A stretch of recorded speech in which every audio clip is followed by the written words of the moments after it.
Hello everyone, keep on proceeding, and here you have to just get the hair tucked out and then you have to secure your hair like this. Get them beautifully done in this manner. Further from the middle you have to just secure your hair in this way and then keep on making the braids in this manner.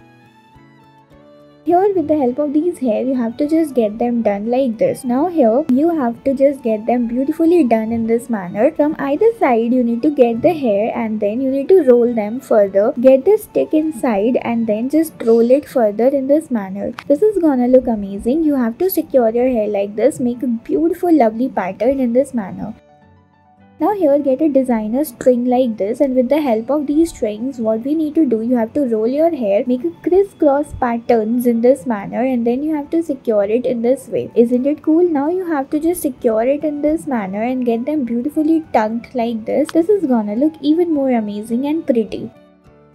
Now here with the help of these ribbons and the strings forward, you have to just do it in this manner. Keep on getting it beautifully tucked and crisscrossed patterns and then secure it in this way. Get it rolled and get a beautiful pattern made. I hope guys you have enjoyed watching our video and the beautiful lovely hairstyles.